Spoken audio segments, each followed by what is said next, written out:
श्रीमद् भागवत जी के महात्म्य में एक प्रसंग ऐसा आता है कि प्रेत योनि में अगर कोई व्यक्ति चला जाए तो उसे भी भागवत की कथा मुक्त कर देती है। बंधुओं, बहुत ध्यान से सुने, प्रेत योनि कहते किसको है? जिसे नरक में भी स्थान ना मिलता हो उसे प्रेत योनि मिलती है। हमारे यहां सबसे बुरा नरक जाना माना जाता है, लेकिन लोग बाग इस बात को जानते नहीं, जिनको नरक में भी स्थान नहीं मिलता उनको प्रेत बनना पड़ता है। जयपुर के पास में एक जगह पड़ती है दौसा, दौसा है ना, दौसा की एक कथा है, भक्तमाल जी में प्रसंग बताते हैं। वहां के एक भक्त हुए, उनका नाम था श्री रंग जी। क्या नाम था? रंग जी। रंग जी उनका नाम था। उनके विषय में एक चरित्र हमने पढ़ा है कि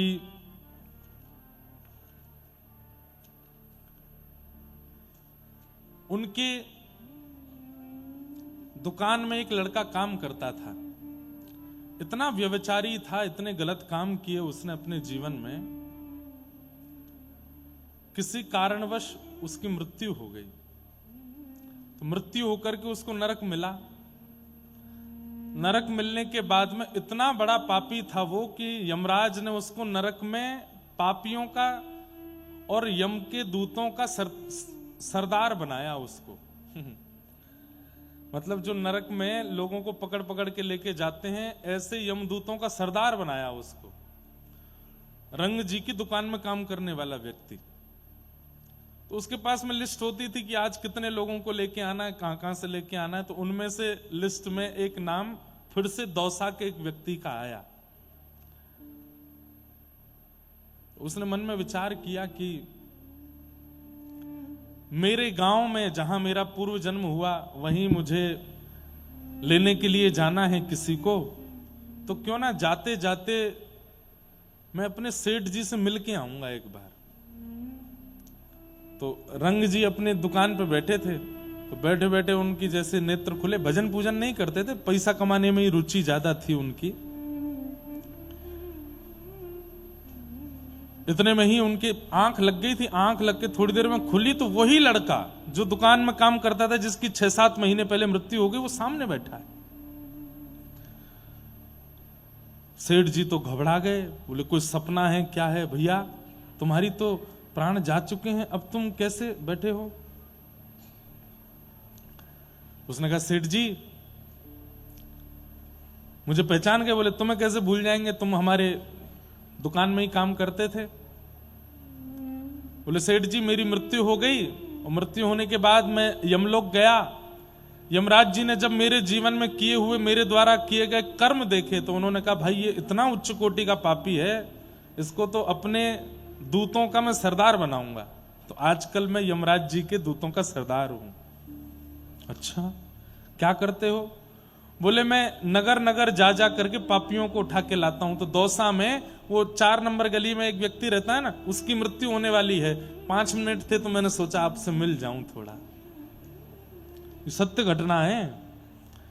तो सेठ जी बोले उस व्यक्ति की मृत्यु होगी, मैं कैसे मानूं कि तुम सत्य बोल रहे हो? बोले अभी ना एक बैलगाड़ी निकलेगी यहां से। बोले हाँ, उसके सींग पे जाके मैं बैठ जाऊंगा, सोई वो पागल हो जाएगा। और वो बैलगाड़ी गाड़ी छोड़ करके बैल अकेला भागेगा, और तभी वो सामने 4 नंबर गली वाला व्यक्ति निकलेगा, उसके पेट में जाके वो सींग मारेगा, उसकी मृत्यु हो जाएगी। वहीं से उसको लेके मैं यमलोक जाऊंगा। फिर सेठ जी बोले तुम हमसे मिलने क्यों आए, पहले ये बताओ।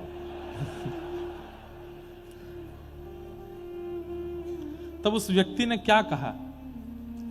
बोले मैं बहुत बुरा आदमी था, मैंने बहुत पाप किया अपने जीवन में, और मैं यमलोक जाकर के जब मैं देखता हूं ना, तो मुझे कई बार कुछ प्रियजनों की बड़ी याद आती है, और मुझे लगता है कि मैं उनको जाके समझा दूं कि मेरे जैसे कर्म मत करना कि तुम्हें नरक जाना पड़े।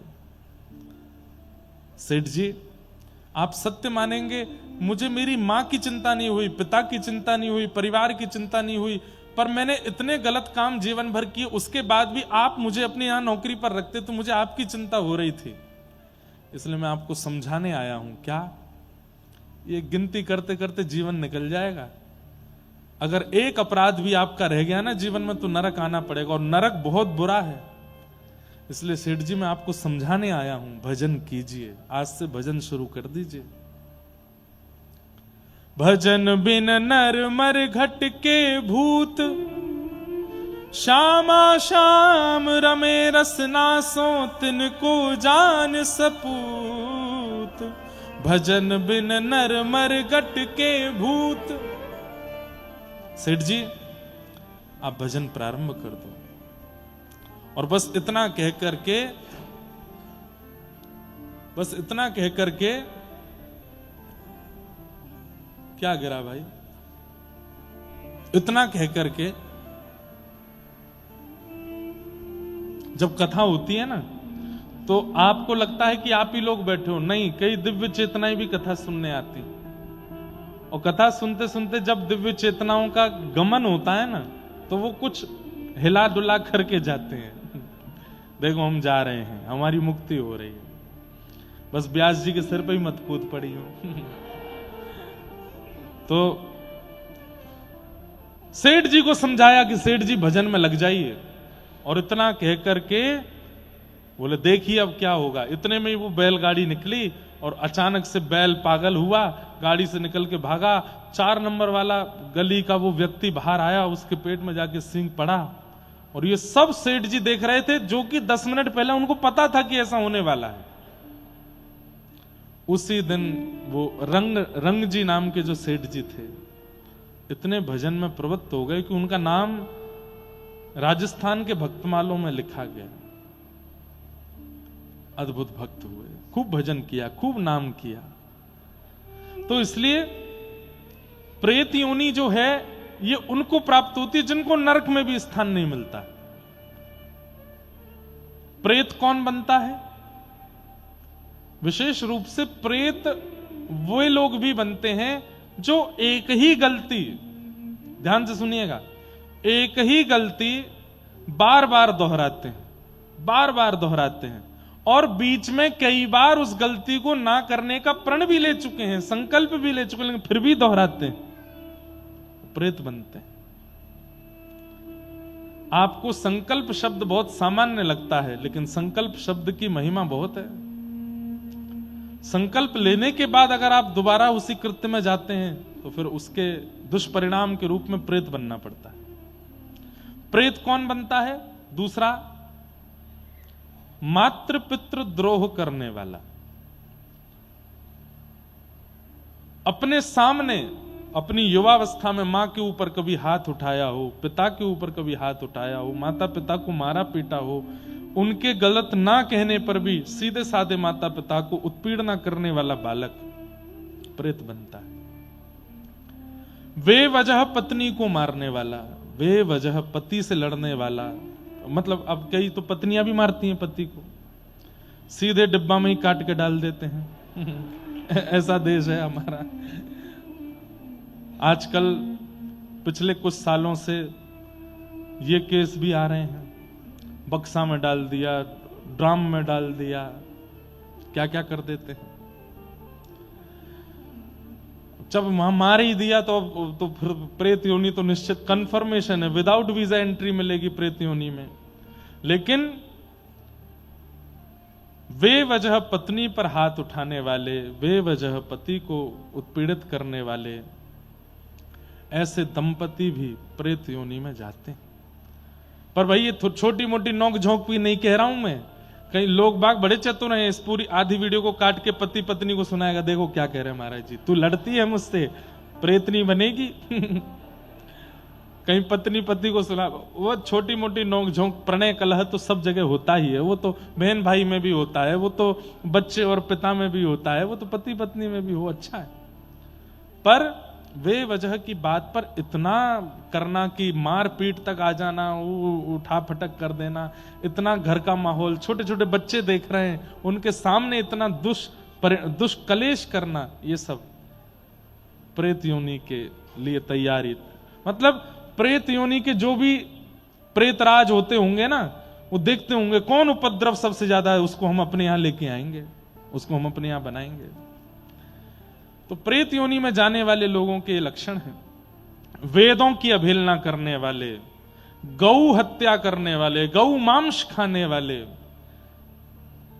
इसके अलावा जो जो पाप करने वाले हैं वो सब तो पापी हैं ही, पर ये प्रेत योनि के अधिकारी हैं। किसी कन्या के साथ, स्त्री के साथ दुष्कर्म की चिंतन भी करने वाले, ये सब प्रेत योनि में जाते हैं, मृत्यु के पश्चात प्रेत बनते हैं। बहुत सारे पाप हैं, इन सब पापों का परिणाम भोगना पड़ता है। उनमें भी कई प्रेत ऐसे हैं जिनको श्रीमद् भागवत की कथा अगर सुना दी जाए तो वो अपनी प्रेत योनि से मुक्त होकर के भगवत धाम जाते हैं। उनमें से पितृमातृ दूषकाः, माता पिता से द्रोह करने वाला यदि प्रेत बन गया है तो वो भागवत जी की कृपा से मुक्त हो सकता है। आप कहेंगे महाराज जी मुक्त होना ही क्यों, उसको रहने ही दो प्रेत योनि में। अरे नहीं, वो प्रेत बन गया ये बहुत बड़ा दंड है उसके लिए। प्रेत को 24 घंटे इतनी पीड़ा रहती है जैसे हजारों बिच्छू उसको डंक मार रहे हों, इतनी पीड़ा में वो रहता है। उसे मुक्त होने का अधिकार केवल और केवल भागवत जी से प्राप्त होता है। तब नारद जी महाराज बोले कि आप इसका कोई प्रमाण दे सकते हैं? बोले हाँ, एक आत्मदेव नाम का ब्राह्मण था, उसके संतान नहीं थी, वो आत्महत्या करने जा रहा था। तभी एक संत ने कह दिया कि ये फल अपनी पत्नी को खिला देना, तुम्हारे घर में संतान होगी। फल पत्नी ने नहीं खाया, गैया को खिला दिया। तो गाय के गर्भ से जिस बालक ने जन्म लिया उसका नाम हुआ गोकर्ण, और पत्नी ने अपनी सहेली के बच्चे को गोद लिया था पति को बिना बताए, उसका नाम रखा धुंधुकारी। वही बालक बड़े होकर के इतना उद्दंडी हुआ कि माता पिता को मारने लगा।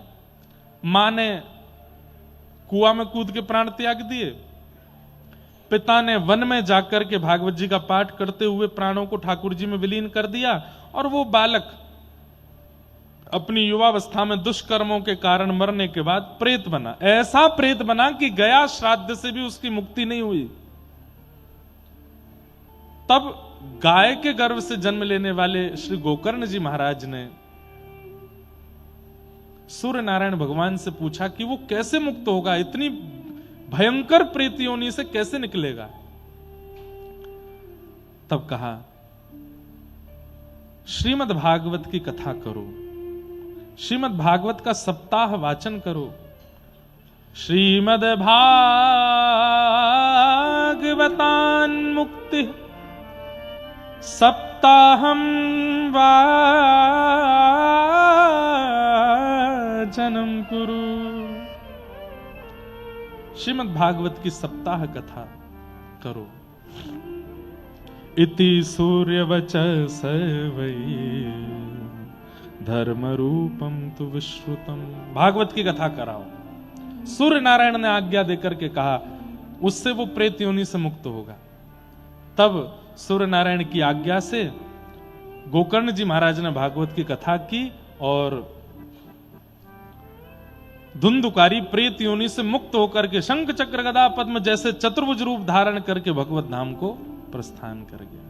तो कथा की विशेषता कि अत्यंत भयानक प्रेत योनि में भी जो पड़ा होगा वो मुक्त हो जाता है। मेरे मन में एक बात आती है कि प्रेत योनि में पड़ा हुआ व्यक्ति जब मुक्त हो जाता है तो हम तो जीवित हैं, हम मुक्त नहीं हो सकते भागवत जी की कृपा से, हम तो जीवित हैं। श्रीमद् भागवत प्रेत योनि में पड़े को मुक्त करती है और जीवितों को सावधान करती है कि ऐसा नहीं करना कि तुमको प्रेत बनना पड़े। इसलिए भैया ऐसी भागवत जी को हम बारंबार प्रणाम करते हैं। तो इस भाव से, इस प्रकार से हमें मुक्त करती है। इस प्रकार भागवत जी का महात्म्य यहां पूर्ण हुआ। अब प्रथम स्कंद से कथा का प्रारंभ करते हैं। जन्माद्यस्य यतोऽन्वयादितरतः चार्थे स्ववेज्ञ स्वराट् तेने ब्रह्म हृदय आदि कवये मुह्यन्ति सूरयः तेजो वारिमृदां यथा विनिमयो यत्र त्रिशर्गो मृषा धाम्ना स्वेन सदा निरस्तकुहकं सत्यं परम धीमहि। श्रीमद् भागवत जी के प्रथम श्लोक में सत्य को वंदन किया गया। परम सत्य जो है मैं उसको प्रणाम करता हूं। परम सत्य कौन है? ठाकुर जी का नाम परम सत्य है। नाम बहुत ध्यान से सुनिएगा, सब लोग बिल्कुल सावधानी से बैठ करके सुनो। ठाकुर जी का नाम परम सत्य है। आज मैं हूं, आप हो, हम सब हो, इस भारतवर्ष में इतने जीव हैं, हम सबको भले ही भगवत दर्शन प्रत्यक्ष रूप से ना हो रहा हो, पर हमारा उद्धार, हमारा कल्याण, हमारे जीवन को जो कुछ भी प्राप्त हो रहा है वो केवल नाम प्रदान कर रहा है। भगवान का नाम, ठाकुर जी का नाम। किसी ने कहा कि सबके प्रकट होने का एक स्थान है, भगवान के प्रकट होने का स्थान क्या है? ठाकुर जी का नाम। भगवान बाद में आते हैं, नाम पहले आ जाता है। कल की भगवान का अवतार नहीं हुआ, लेकिन नाम पहले ही आ गया। पुराणों में पहले ही बता दिया गया कौन से भगवान कहां जन्म लेंगे। विष्णु शर्मा नाम व्यक्ति के यहां पर ठाकुर जी का जन्म होगा कल की रूप में। कौन से संवत में होगा, कब होगा, कैसी परिस्थिति में होगा, सब भागवत जी में लिखा है। ठाकुर जी प्रकट नहीं हुए, नाम पहले ही आ गया। ऐसे ही भगवान कृष्ण प्रकट नहीं हुए थे, उससे पहले ही द्वापर में सबको पता था कि व्रजमंडल के किसी एक ग्राम में भगवान का कृष्ण रूप में अवतार होगा और वे अवतार करके ये लीलाएं करेंगे, ये पहले से ही निश्चित था। ऐसे ही प्रभु श्री राम के बारे में पता था। अब बताइए, सबरी को उनके गुरुजी कितने वर्ष पहले बता गए कि यहां राम आएंगे और तुम्हारी कुटिया पे आएंगे। अब राम जी का तो वहां जन्म भी नहीं हुआ, उससे पहले गुरुजी बता के चले गए कि तुम्हारी कुटिया पर राम आएंगे। भगवान का अवतरण हुआ, बड़े हुए, ब्याह हुआ, वनवास हुआ, वन के भ्रमण करते हुए तब सबरी जी के यहां आए। नाम पहले आ जाता है, भगवान बाद में आते हैं। इसलिए परम सत्य कौन है? ठाकुर जी का नाम परम सत्य है। ठाकुर जी लीला करके चले जाते हैं, पर नाम सदा के लिए रह जाता है। आज कृष्ण नाम, राम नाम, राधा नाम, गोविंद नाम, नारायण नाम कितने लोगों का जीवन परिवर्तित कर रहा है, कितने लोगों का जीवन संवार रहा है, केवल नाम। यह है नाम भगवान। कौन है? नाम भगवान। यही परम सत्य है। परम सत्य भगवान के नाम को जीवन में व्यवस्थित कर लो, अवस्थित कर लो। बंधुओं, जैसे आपकी घर में सेवा होती है ठाकुर जी की, ऐसे ही नाम भगवान की भी सेवा होती है। हृदय में नाम भगवान की सेवा होती है। हमारे यहां गौड़िया वैष्णव परंपरा के कई आचार्यों ने तो नाम भगवान की ही पूजा की है। हमारे हरवंश महाप्रभु के यहां तो ठाकुर जी की अगर प्रत्यक्ष सेवा नहीं करो तो नाम भगवान की सेवा करो, श्री राधा रानी के नाम की सेवा करो। इसलिए हमारे कई आचार्य मना करते हैं, चलते फिरते, उठते बैठते, खाते पीते हमेशा माला हाथ में मत रखो, हमेशा हर जगह नाम मत करते रहो। नाम का एक नियम होना चाहिए, नाम के लिए शुद्ध पवित्र स्थान, क्योंकि वो भगवान है साक्षात। तो क्या करें? माला भले ही हाथ में मत रखो, जीव में बोलते रहो। हां, आचार्य की अगर आज्ञा हो गई है, गुरु आज्ञा अगर हो गई है कि 24 घंटा नाम माला पे करते रहो तो करो। लेकिन अगर गुरु आज्ञा नहीं है, अपने मन से चलते फिरते, उठते बैठते, खाते पीते कहीं भी बैठ करके नाम नहीं करो। एक बार आसन पर बैठ करके कर लीजिए, बाकी पूरे दिन तो मन में चलने दीजिए, मन में उसका चिंतन होने दीजिए, मन में उसका भाव आने दीजिए। नाम, यही है परम सत्य। धर्म प्रोजित कैतवोत्र परमो निर्मत्सराणां सतां वैद्यं वास्तवमत्र वस्तु शिवदं तापत्रयोन्मूलनम्। श्रीमद्भागवते महामुनिकृते किं वा परेरीश्वरः सद्यो हृदयवरुध्यते त्रिकृतिभिः शुश्रूषुभिस्तत्क्षणात्। धर्म प्रौजित कई तवोत्र परमो। श्रीमद् भागवत जी सब लोग ध्यान से सुनिए, क्या करती हैं? हमारे चित्त में परम धर्म का बीजारोपण करती हैं। परम धर्म का तात्पर्य क्या बताया गया? परम धर्म का मतलब क्या बताया गया? जहां देह से भगवत क्रिया की जाती है वो धर्म है, और जहां आत्मा से भगवत क्रिया की जाए वो परम धर्म है। देह से मंदिर जा रहे हैं, देह से परिक्रमा कर रहे हैं, देह से ठाकुर जी की सेवा कर रहे हैं, देह से नदियों में स्नान कर रहे हैं, देह से तीर्थ यात्रा कर रहे हैं, ये सब धर्म है। पर एकांत में बैठ करके नेत्र बंद करके मन से कुछ क्रिया कर रहे हैं, मन से ठाकुर जी का स्मरण कर रहे हैं, मन से तीर्थ यात्रा कर रहे हैं, मन से वृंदावन पहुंच रहे हैं, मन से भगवत सेवा में प्रदत्त हो रहे हैं, वो परम धर्म है। अब इसमें आलसी बनने की बात नहीं है, तुम जाओ वृंदावन होली खेलने, हम तो मन से जाएंगे, ये आलस में नहीं।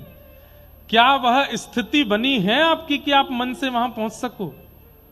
और एक बात सुनिएगा बहुत ध्यान से, अगर मन से कोई सेवा में प्रवृत्त है तो प्रत्यक्ष वो उसको घटेगा। वो दिल्ली में बैठ करके सोच रहा है कि मैं वृंदावन गया हूं, बिहारी जी के मंदिर में ठाकुर जी आहा गुलाल उड़ रहा है, तो गुलाल की एक कणिका उसके अंग पे तो आएगी, अगर वो मन से प्रवृत्त होगा तो। सुनो, गोवर्धन में षड गोस्वामियों में से एक श्री रघुनाथ गोस्वामी विराजते थे राधा कुंड पे। केवल एक कटोरा छाछ पीते थे और इसके अलावा कुछ खाते पीते नहीं थे। ध्यान से सुनिएगा सब लोग, मन से प्रवृत्त होने वाले व्यक्ति के साथ मन में होने वाली घटना उसके प्रत्यक्ष शरीर में होती है। जैसे शरीर से सेवा करने पर वह उसका प्रभाव मन पर होता है, ऐसे मन से सेवा करने पर प्रभाव शरीर पर होता है। मीराबाई मन से ठाकुर जी को पति मानती थी, तो प्रत्यक्ष रूप में मीराबाई के मांग में सिंदूर भी था, हाथों में मेहंदी भी थी, और जो किसी दर्जी ने नहीं सिला वो पोशाक भी मीराबाई ने स्वप्न में पहनी। प्रत्यक्ष रूप से मीराबाई के अंग पर वो दर्शन हो रही थी। प्रसंग सुनते हैं हम लोग मीराबाई के चरित्र में। तो मन से कोई व्यक्ति अगर ये कहता है कि मैं वृंदावन जा रहा हूं, गिरिराज जी परिक्रमा कर आया, मैं तो ये कर आया, तो वो कहीं ना कहीं आपके प्रत्यक्ष शरीर में घटेगा, तो ही माना जाएगा कि आप मानसी में हो। तो रघुनाथ दास गोस्वामी एक कटोरा छाछ पीते थे बस। सब लोग इधर देखो, ध्यान से सुनो बिल्कुल। एक कटोरा छाछ पीते थे। एक बार उनको अपच हो गया, तो जैसे ही उनको अपच हुई, उनके मित्र थे, उनके सखा थे गोसाई श्री विठलनाथ जी। गोसाई श्री विठलनाथ जी कैमरा वाले भैया, आप नेक देर बैठ जाओ बस, जब कीर्तन बजाओ ना खूब सबन के मुंह पे घुमाइयो, यूं ले आई हूं मेरे पास, मैं खिंचवाऊंगा नेक मैं क्योंकि फिर मेरा वो हो जाता है। एक जगह बस थोड़ी बैठ जाए। क्या बता रहा था मैं, कहां था? जल्दी बताओ, जल्दी बताओ। हैं? हाँ, तो रघुनाथ दास गोस्वामी जी को अपच हो गया, तो उनके मित्र थे गोसाई श्री विठलनाथ जी। उनको जब ये बात पता चली कि राधा कुंड के रघुनाथ दास गोस्वामी का पेट खराब हो गया, तो वो बोले हो ही नहीं सकता। बोले क्यों? बोले वो छाछ के अलावा कुछ खाते पीते ही नहीं है, तो उनका पेट खराब कैसे हो गया? तुरंत वो राधा कुंड गए, देखा तो बिस्तर पर रघुनाथ दास गोस्वामी थे, और वहां एक सेवक कुछ चिकित्सा कर रहा था, तो चिकित्सक को बाहर भेजा। गोसाई जी ने अंदर से किवाड़ लगाई और रघुनाथ दास जी से बोले क्यों, पेट खराब कैसे हुआ? क्या बताऊं आपको? बोले कि सबको तो बताते हो कि तुम छाछ पीते हो, कहीं ऐसा तो नहीं गुपचुप माल उड़ाए जा रहे हो भीतर? कहीं ऐसा तो नहीं रबड़ी मालपुआ कचौड़ी समोसा सब खाए जा रहे हों?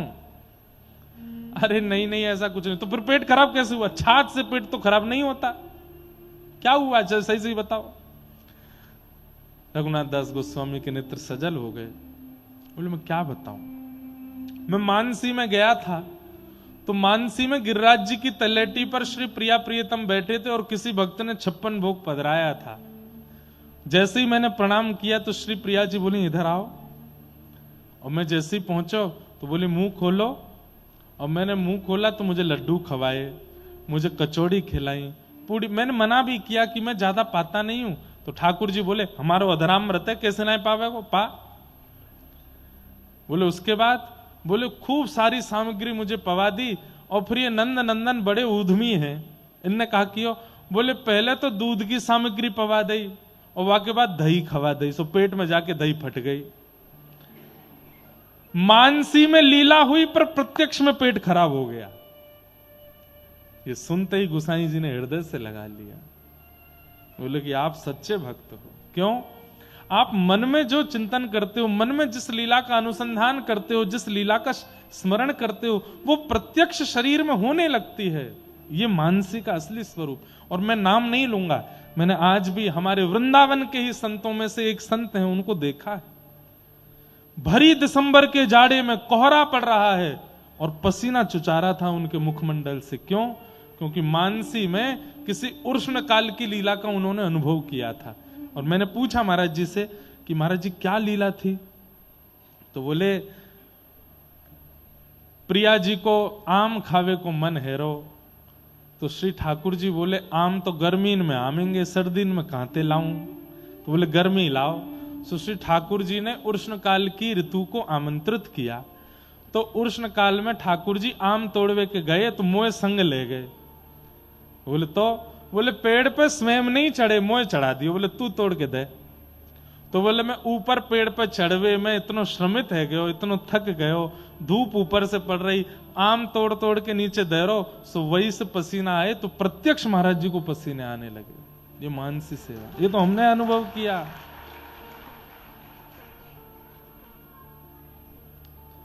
हम और आप कितने दूर हैं ना। अभी कभी मैं ऐसे किसी महापुरुष को देख लेता हूं ना, तो मुझे ये मन में चिंता होने लगती है, हम कितने दूर हैं अभी ठाकुर जी से। हम कहां हैं इस स्थिति में, हम कहां हैं ऐसे भावों में। लेकिन श्रीमद् भागवत जी कह रही हैं कि मैं विश्वास दिलाती हूं कि मेरी सन्निधि अगर तुमने ग्रहण कर ली, भागवत जी कह रही हैं, तो परम धर्म रूपी बीजारोपण मैं तुम्हारे चित्त में कर दूंगी, जिससे मानसी प्रवृत्त हो जाएगी।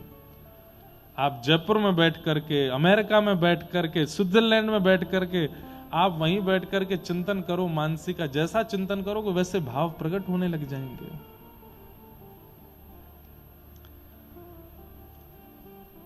बहुत दूर हैं हम ठाकुर जी से। हम कथा सुन रहे हैं, उत्सव मना रहे हैं, लीलाएं कर रहे हैं, सब ठीक है, हम यहीं तक सीमित है, इससे आगे हम बढ़ नहीं पा रहे हैं। बढ़ना है। मानसी की स्थिति, ऐसे भावनाओं की स्थिति में प्रवृत्त होना है। कई हमारे बालक आते हैं, आज एक शिष्य बालक आया, बोले आप स्वप्न में ऐसे दिखे, आप उस भाव में ये दिखे। मुझे मन में अच्छा तो लगता है कि चलो ये मानसी इनकी थोड़ी तो बनती है, पर ये मानसी और प्रवृत्त इसलिए नहीं हो रही है क्योंकि अभी हमने सुने हुए गुरु वचनों को अभी पूर्णता रूप से पालन किया नहीं, इसीलिए मानसी की उस स्थिति में नहीं जा पा रहे। अंगद जी महाराज का प्रसंग सुना है? श्री अंगद जी महाराज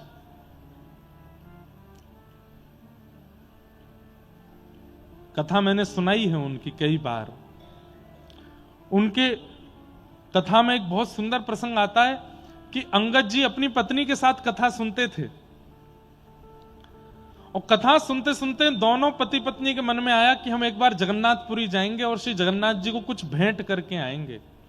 देने को तो कुछ नहीं है हमारे पास, पर कुछ तो दे के आएंगे। तो अंगद जी बोले मैं क्या, कोई वस्तु ऐसी है जो हम जगन्नाथ जी को दे सकते हैं? कुछ भी नहीं है।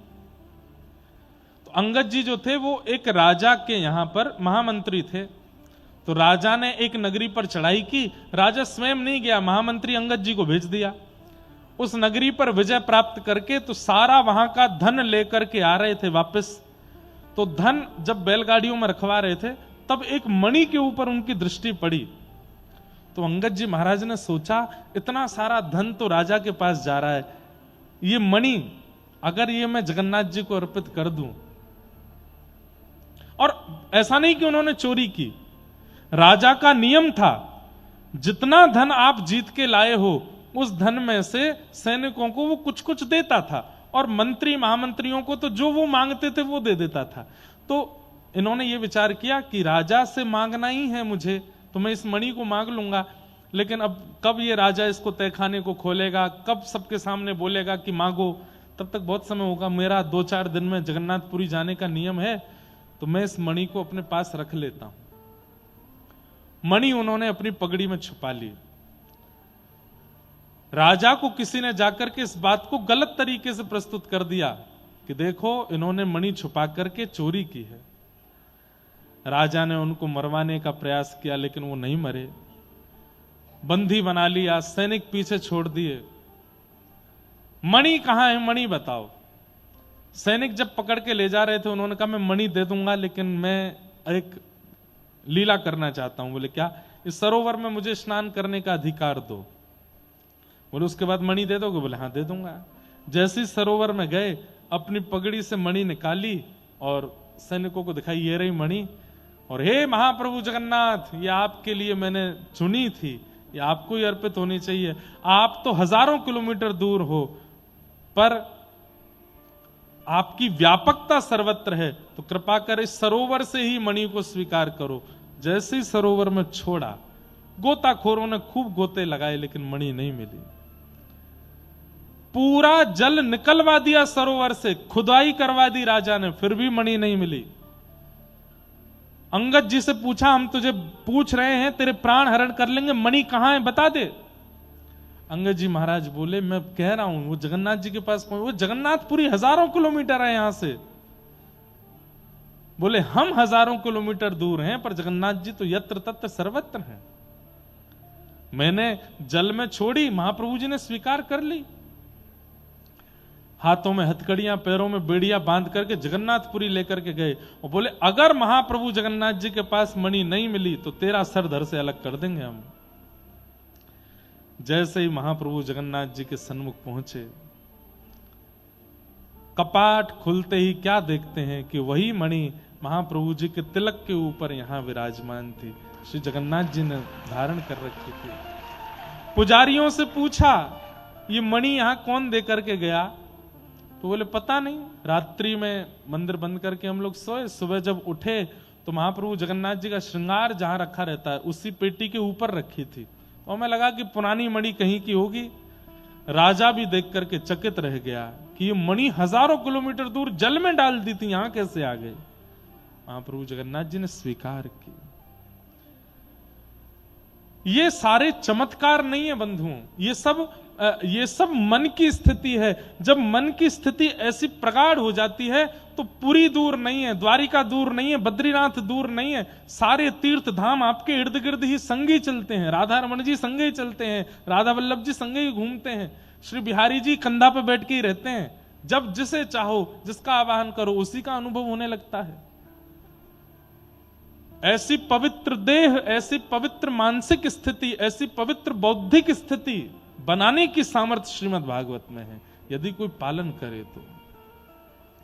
धर्म प्रोजित कई तवोत्र परमो, परम धर्म के प्रति जो अग्रसित करे वो भागवत की कथा है। लेकिन एक चीज का ध्यान रखना पड़ेगा, बोले क्या? निर्मत्सराणाम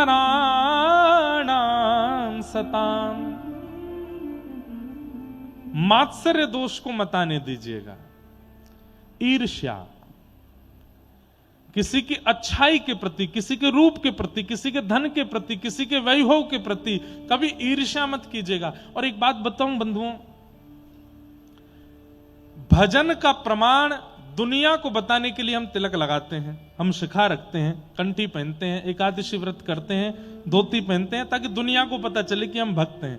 पर खुद से पूछिए, आप भक्त हो? खुद को प्रमाण देने के लिए एक ही उपाय है, जिस दिन ईर्ष्या चित्त से नष्ट हो जाए, समझ जाना कि अब ठाकुर जी ने आपको भक्त रूप में स्वीकार कर लिया। आज भी कथा से बाहर निकलते किसी को देख करके मन में आता है, बड़ा इतरा रहा है तो कुछ ज्यादा सुंदर नहीं है, इसकी सुंदरता थोड़ी कम होनी चाहिए, ये बहुत ज्यादा कमा रहा है, इसकी कमाई कम होनी चाहिए, इसके बच्चे ज्यादा पढ़ लिख रहे हैं, कम होना चाहिए।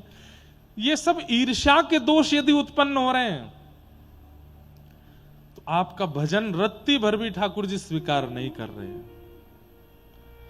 काम बढ़ रहा है चित्त में, क्रोध बढ़ रहा है, लोभ बढ़ रहा है, द्वेष बढ़ रहा है, आदि आदि सब भावनाएं बढ़ रही हैं। सबकी मूल जड़ ईर्ष्या ही है।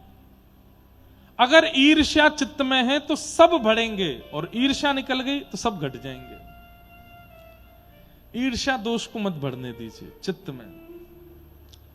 अन्यस्य दोष गुण चिंतन माश मुक्त्वा सेवा कथा रस महो नितराम पिबत्वम।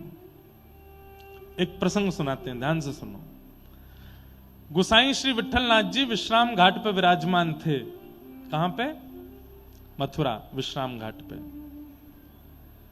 तो वहीं मथुरा के एक बड़े चंचल ब्रजवासी पंडा थे, उनका नाम था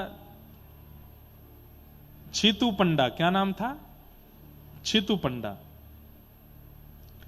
तो गुसाई श्री विठलनाथ जी के यहां इतनी भीड़ लगती थी, इतने लोग बाग जाते थे, तो आपस में छीतू पंडा अपने सब मित्रों के साथ बैठ करके बातें करते।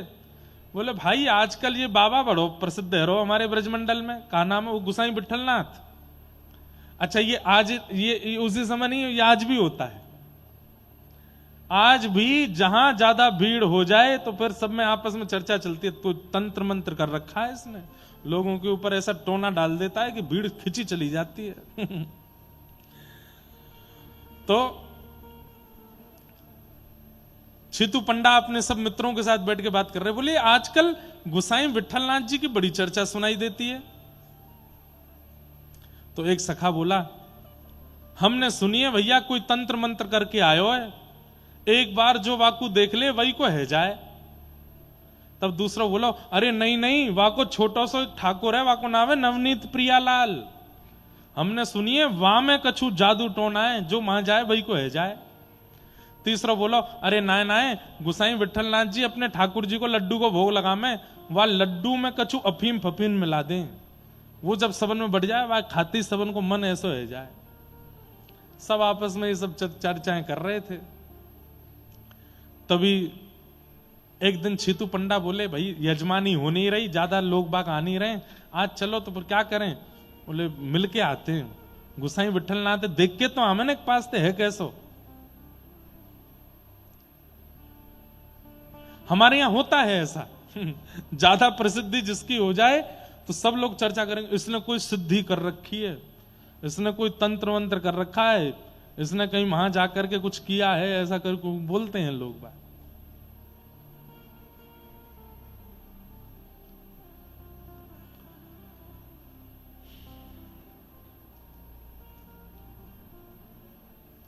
एक आए हमसे मिलने, थे ब्रज के ही ब्रजवासी। बोले महाराज जी आजकल बड़ी भीड़ है रही है आपके आसपास। मैंने कि भैया हम तो जैसे कथा पहले करते वैसे अब कर रहे हैं, कोई कछु तो है ना ना, ये सोने को कड़ूला कोई तंत्र मंत्र है हमें, जब ते पहनो तब ते कछु है रो। मैंने तुम ले जाओ भैया, यार तुम पहन लो, तुम्हारे पास रह जाए तो। कोई व्यक्ति ये क्यों नहीं विचार करता भैया, वो सीधी सादी भागवत करते हैं, ठाकुर जी की चरित्र लीला सुनाते हैं, लोगों को सुनने में रुचि लगती ना। ऐसे सीधी बात कैसे सोचें? हम तो ऐसे सोचेंगे, ऐसे सोच करके कहीं अपना मन लगाएंगे। छीतू पंडा पहुंच गए, गुसाई विठलनाथ जी के पास जाकर के खड़े हो गए, लोग बाग भीड़ भाड़ थी।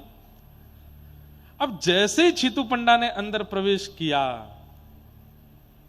गुसाई श्री विठलनाथ जी के मुखमंडल को देख करके, उनके बगल में विराजमान सिंहासन पर श्री नवनीत प्रियालाल जी को देख करके और उनकी मंद मुस्कान देख करके छीतू पंडा आधी स्थिति तो वहीं भूल गए, बस देखते रह गए उन्हीं की रूप छटा को, उनके ठाकुर जी को देखते रह गए।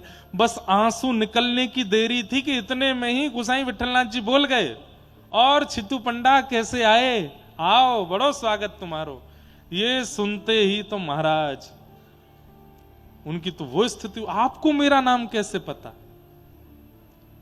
बोले अरे तुम जमुना में स्नान कर रहे, वास्तव में हमने तुम्हारा नाम सुनो, आज तुम दिख गए तो याद आ गई। चरणों में प्रणाम करके ठाकुर जी के, और बस कहां उनकी परीक्षा लेने आए थे, कहां उनको आकलन करने आए थे, और अब चरणों में प्रणाम करके क्या बोले कि आप मुझे दीक्षा दे दीजिए, मुझे शरणागति दे दीजिए। गए परीक्षा लेने थे, शरणागति ब्रह्म संबंध करा करके लौट के आए छितु पंडा, और उन्हीं का नाम फिर बाद में पड़ गया छीत स्वामी। अष्ट छाप के सखाओं में पद छीत स्वामी जी के गाए जाते हैं।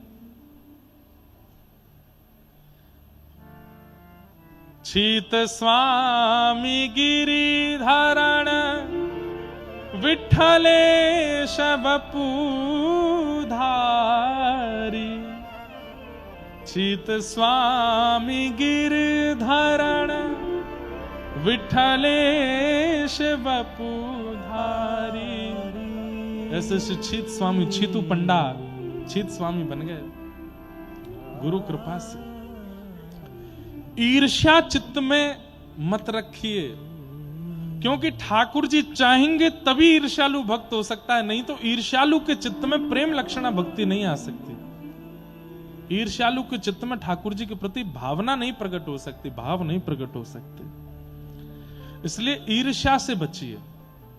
किसी के गुण अवगुण सुंदरता योग्यता इन पर ज्यादा चिंतन मत करो। वैद्यम वास्तवमत्र वस्तु शिवदम, कितनी सुंदर बात है। यदि चित्त से आपने ईर्ष्या का निराकरण कर दिया, ईर्ष्या को निकाल दिया, तो क्या होगा? वैद्यम वास्तवमत्र वस्तु शिवदम, ठाकुर जी आपसे संबंध बनाएंगे। कैसा संबंध? बोले शिवदम, कल्याणकारी संबंध बनाएंगे। आपको ठाकुर जी से नहीं बनाना, ठाकुर जी आपसे बनाएंगे। ईर्ष्या निवृत्त हो जाओ। मैंने कहा ना, दोष में काम क्रोध आदि दोषों पर काम नहीं करना है, केवल ईर्ष्या पर काम कीजिए। ईर्ष्या को निकालिए, ठाकुर जी आपको अपना कुछ मान लेंगे, ठाकुर जी आपको अपना कुछ बना लेंगे। ठाकुर जी आपसे कोई ना कोई भाव, कोई ना कोई संबंध जरूर रखेंगे। वैद्यम वास्तवमत्र वस्तु शिवदम,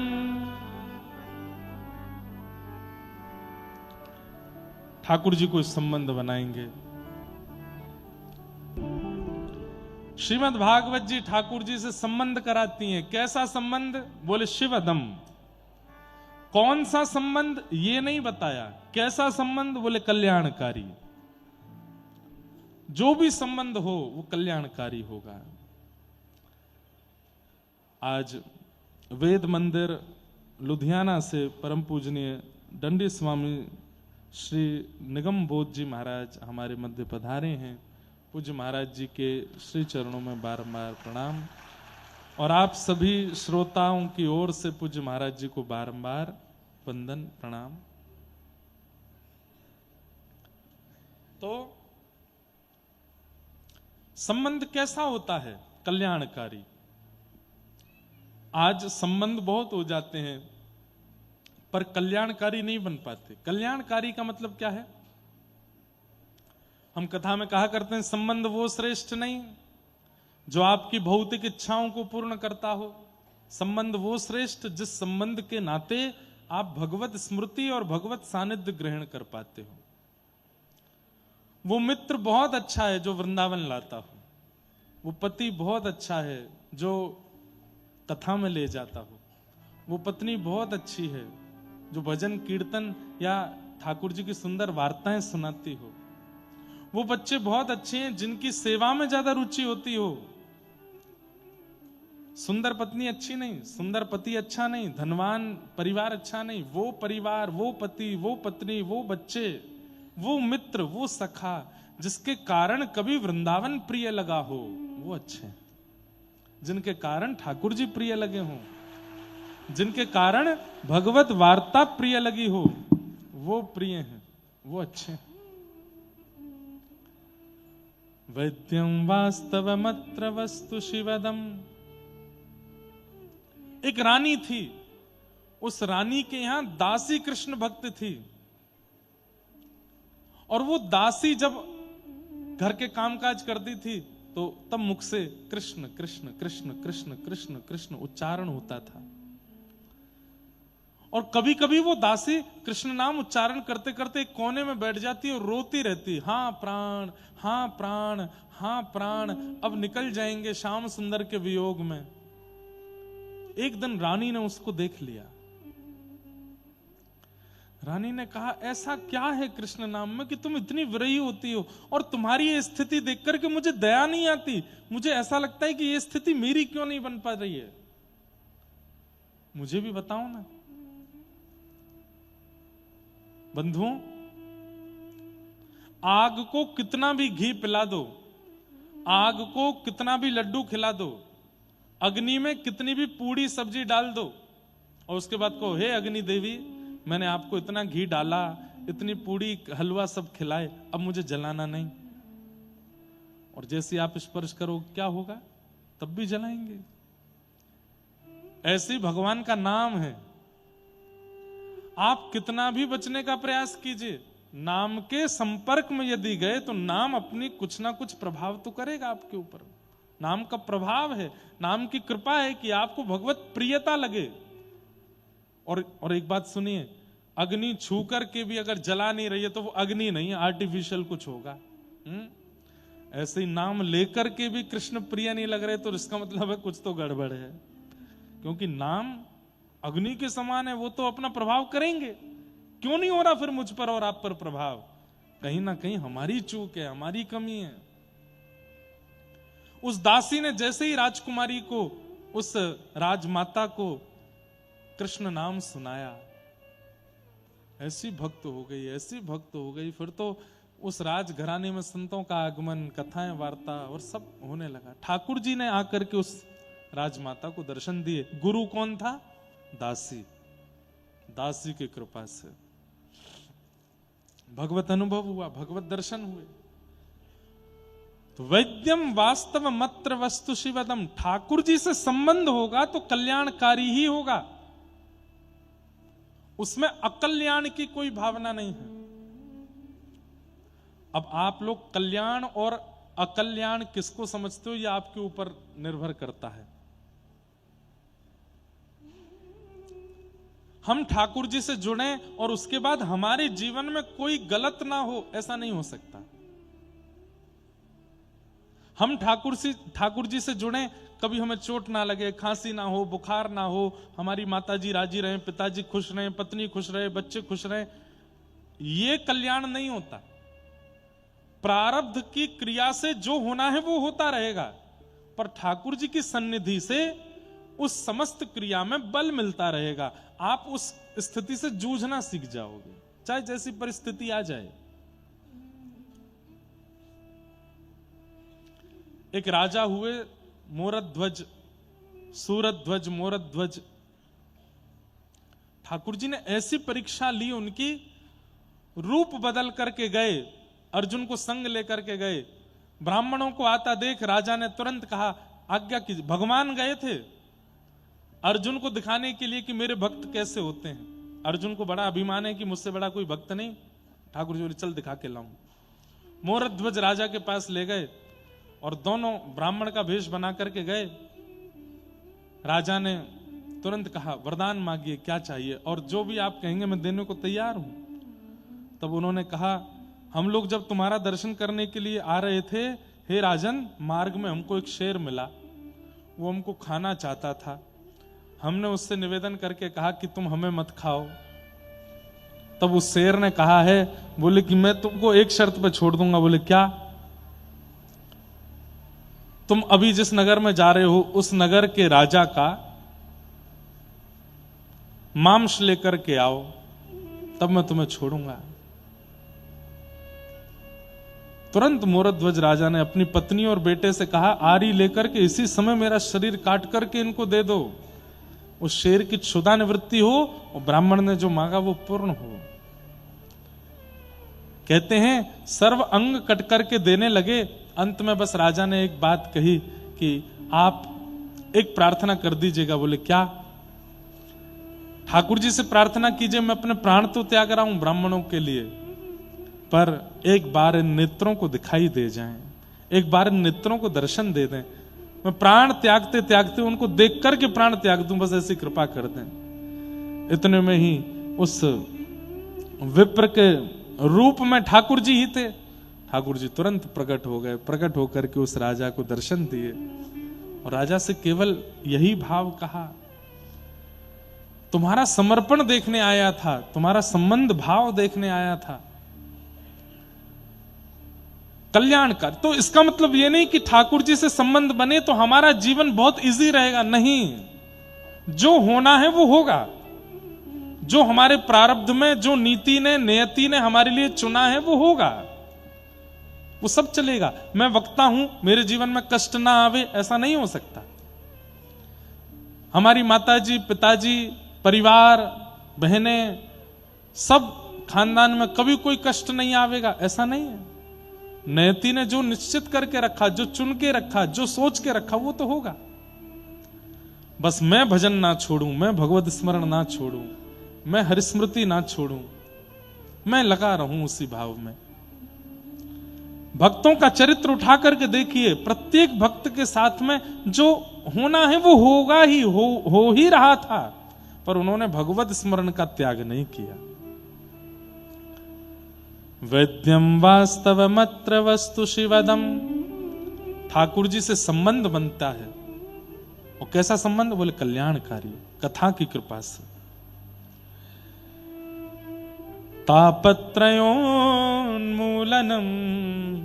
3 प्रकार के ताप हैं, उसका उन्मूलन करती हैं भागवत की कथा। आदि दैविक, आदि भौतिक, आध्यात्मिक जितने भी ताप जीवन में आते हैं, उनको जूझना, उनसे लड़ना से। अच्छा एक बात बोलूं, ज्यादातर कथा सुनने वाले लोगों की संख्या में आपको वो लोग मिलेंगे जो किसी ना किसी जीवन में घटी घटना से पीड़ित हैं। कथा में कैसे आ गए? बोले कि सब जगह घूम लिए, किसी से शांति नहीं मिली, कथा से ही मिल रही है, बस यहीं से शांति मिल रही है। व्यक्ति अपने जीवन में सुख प्राप्ति के लिए पहले विदेश घूमेगा, देश घूमेगा, दुनिया भर के शहरों का भ्रमण करेगा, साइट्स देखेगा, और उससे जब ऊब जाता है तो फिर नए नए पदार्थ खाने शुरू करता है। पानी पूरी खाएगा, पिज्जा खाएगा, बर्गर खाएगा, ये खाओ वो खाओ, क्यों? सुख चाहिए कैसे भी। उससे भी मन भर जाता है तो फिर पहनना शुरू करता है, ये ब्रांड के कपड़े, ये ब्रांड के जूते, ऐसी वाली घड़ी, ऐसी वाली, ये सब कुछ पहन पहन के देख लेता है।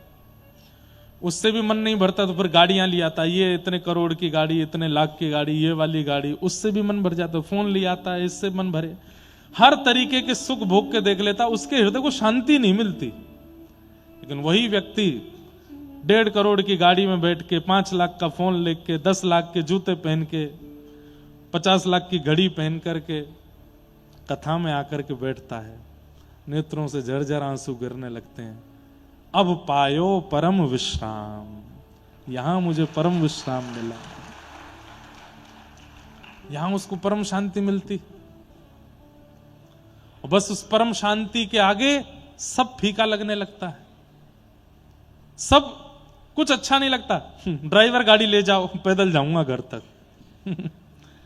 घड़ी तुम ले जाओ भैया, फोन तुम ले जाओ, सब छोड़ छाड़ के बस अब हरि शरण में आयो, अब कुछ भाता नहीं। तो हम पहले ही क्यों नहीं आ जाते? सारे इतने खर्चे करके, सुख शांति की इतनी याचनाएं करने के बाद अंत में क्यों कथा में आए? पहले ही आ जाओ। और आजकल वो अच्छा लग रहा है कि युवा पहले ही आ जा रहे हैं कथा में, बाद में भोग दृष्टि के प्रति, भोग वृत्ति के प्रति जाएंगे, पहले ही कथा में आ जा रहे हैं, पहले ही शांति की आप मार्ग पर आ गए। और एक बात बोलें, जिसको यहां शांति नहीं मिली, दुनिया में भटक ले, उसको कहीं नहीं मिलेगी। फिर कुछ कर ले।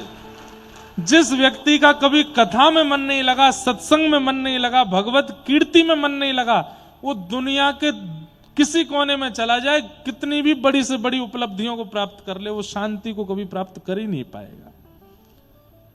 ये परम शांति का स्थान है।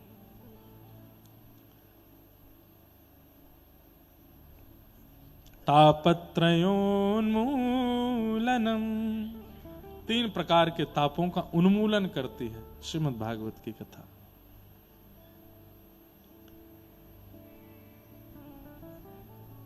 श्रीमद्भागवते महामुनिकृते किंबा परैरीश्वरः सद्यो हृद्यवरुध्यते कृतभिः शुश्रूषुभिस्तत्क्षणात्। श्रीमद्भागवते महामुनिकृते किंबा परैरीश्वर, भागवत जी को छोड़ के हम किसी और को कैसे सुन सकते हैं? बोले क्यों? सद्यो हृदय वरुध्यते कृतभिः शुश्रूषुभिस्तत्क्षणात्, जिनके श्रवण की इच्छा मात्र से चित्त में हरि प्रकट हो जाते हैं, ऐसी भागवत की मंगलमयी कथा है। इस वक्त यहां बैठे हर व्यक्ति के चित्त में ठाकुर जी हैं। हाँ, उसके में नहीं है जो यूं सोच रहा हो 10 मिनट बाद मैं उठ के चला जाऊंगा जो यूं सोच रहा हो कि नहीं कथा पूरी सुननी है, बैठना है। अरे ये कथा विश्राम नहीं हो, महाराज जी विश्राम नहीं कर दें, 6:30 बजे यूं नहीं बोल दें कि अब आरती होगी, ऐसा नहीं कह दें, अभी हमें सुनना है। ये भावनाएं जिनके चित्त में प्रकट होती हैं, उनके चित्त में ठाकुर जी बैठे हैं। सद्यो हृदय वरुद्ध कृत भी शुश्रूषुभिस्तत्क्षणात्। कथा आप नहीं सुनते हैं, सत्संग के प्रति रुचि भी ठाकुर जी चित्त में बैठवा के आपकी करवाते हैं। क्यों? क्योंकि ठाकुर जी चाहते होंगे तो ही बैठना होगा। किसी को ठाकुर जी चाहते हैं कि ये ना सुधरे, ये बिगड़ा ही रहे, तो उसका चित्त पवित्र होगा ही नहीं, वो सुन नहीं पाएगा, वो जाएगा। पर जिसके प्रति ठाकुर जी की भावना होगी कि नहीं ये पवित्र हो, इसका मन बुद्धि चित्त पवित्र हो, वो बैठेगा कथा में। सद्यो हृदय वरुध्यते कृतभिः शुश्रूषुभिस्तत्क्षणात्, जिस कथा को सुनने की इच्छा मात्र से हरि चित्त में आ जाते हैं, ऐसी भागवत की कथा। निगम कल्प तरोर गलितम फलम सुख मुखादमृतद्रव संयुतम पिबत भागवतम रसमालयम मुहुर्हो रसिका भुवि भावुका। निगम कल्प तरोर गलितम फलम, भागवत क्या है? फल है। किसका फल है? वेद रूपी कल्प वृक्ष का फल है। 4 वेद हैं, उन चारों वेदों का ही एक वृक्ष है जिसे कल्प वृक्ष कहते हैं। कल्प वृक्ष का मतलब क्या? जिसके नीचे बैठ के जो कल्पना करो वो मिल जाता है, उसे कल्प वृक्ष कहते हैं। स्वर्ग में है कल्प वृक्ष, उसके नीचे बैठ के सोचो मुझे दही खानी है तो तुरंत दही आ जाएगी। उसके नीचे बैठ करके सोचो मुझे ये वाली सवारी मिल जाए तो वो सवारी मिल जाएगी, ये वाले कपड़े मिल जाए वो मिल जाए। जो कल्पना करोगे वो प्राप्त होता है।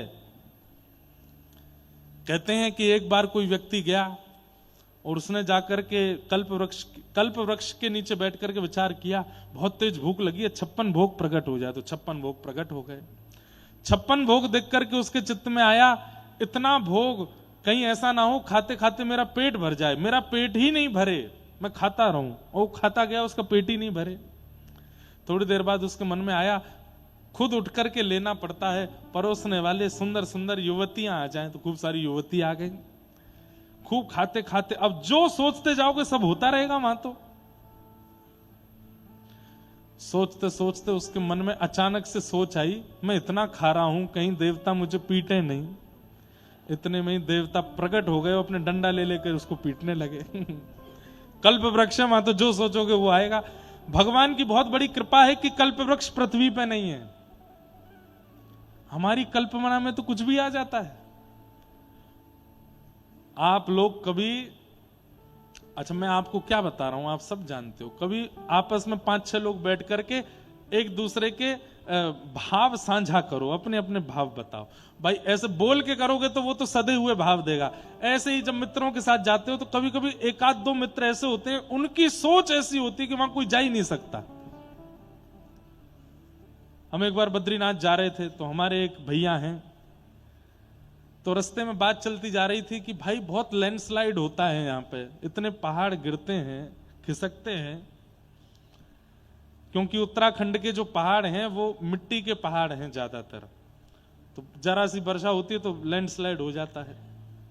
तो ऐसी सब चर्चा कर रहे थे 5-6 लोग बुद्धिमान। सरकार कभी कुछ विचार नहीं कर सकती कि लैंडस्लाइड ही नहीं हो, कभी गंगोत्री यमुनोत्री बद्रीनाथ के मार्ग में कभी लैंडस्लाइड ना हो। सोचते जा रहे थे, तभी हमारे एक भैया बोले एक काम हो सकता है। मैंने क्या? सरकार यदि हेलीकॉप्टर से इन पे सीमेंट डलवा दे तो ये कभी लैंडस्लाइड नहीं होगा। हमने की चरण कहां हैं तुम्हारे?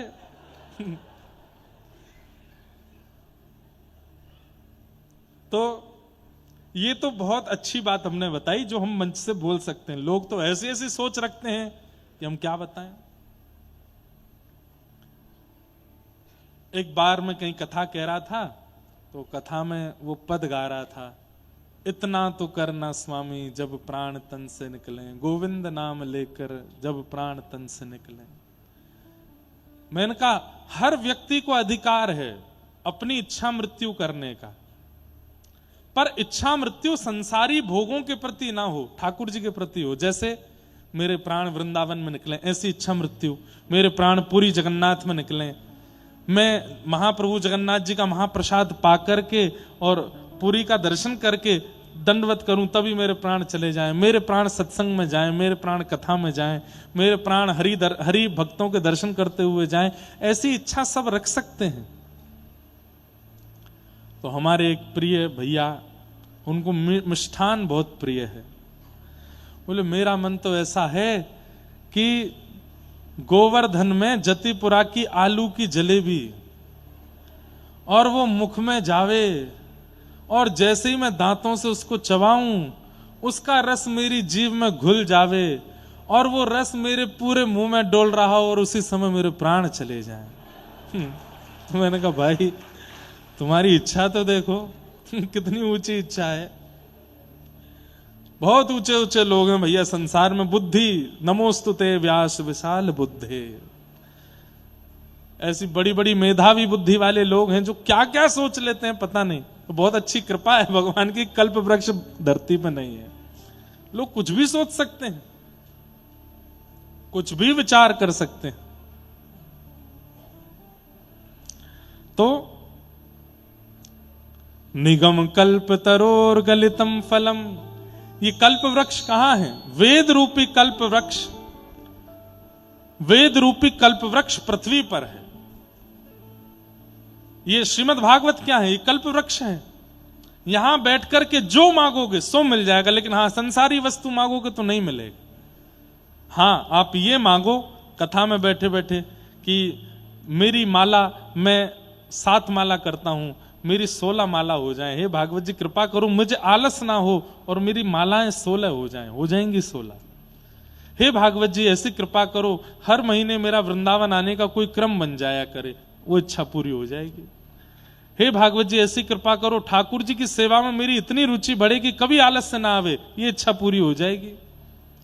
हे भागवत जी मेरे गुरुदेव मुझे अति प्रिय हो जाएं, मुझे उनमें कभी दोष ना दिखे, ये भाव पूरा हो जाएगा। भगवत संबंधी जो कल्पना आप यहां बैठ करके करेंगे वो कल्पना तुरंत पूरी होगी, क्योंकि ये कल्प वृक्ष है। कल्प वृक्ष का फल है भागवत। निगम कल्प तरोर गलितम फलम सुख मुखादमृत द्रव संयुतम पिबत भागवतम रसमालयम मुहुर्हो रसिका भुवि भावुका। निगम वेद रूपी कल्प वृक्ष का पका हुआ फल श्रीमद् भागवत। अच्छा एक बात और कह दें हम, श्रीमद् भागवत की कथा सुनना, मैं कहता ही हूं इस बात को, श्रीमद् भागवत की कथा सुनना ये अपने आप में फल की प्राप्ति ही है। आपने अपने पूर्व में कुछ अच्छे कृत्य किए, जिन कृत्यों से आपको फल मिलना था, उस फल के रूप में ऐश्वर्य ना दे करके, धन ना दे करके, संपत्ति ना दे करके कथा सुनने का अवसर ठाकुर जी ने दिया। ये बहुत बड़ी कृपा है। हमारे कृत्यों का फल हमको मिलता है, हमारे कर्मों का फल हमको मिलता है, तो फल के रूप में अगर ऐश्वर्य मिल रहा है तो सोचो ठाकुर जी ऐसे निपटा रहे हैं आपको। फल की प्राप्ति में धन धान्य मिल रहा है, खूब खूब संपत्ति मिल रही है, तो भी ठाकुर जी आपको ऐसे ही निकाल रहे हैं। पर आपके किए गए सत्कर्मों के फल के रूप में धाम के प्रति प्रेम, नाम के प्रति प्रेम, वैष्णव प्रीति, कथा के प्रति प्रीति, ठाकुर जी के प्रसाद के प्रति प्रीति, ये प्रीतियां यदि चित्त में जागृत हो रही हैं तो निश्चित है कि ठाकुर जी बड़े प्रसन्न हैं।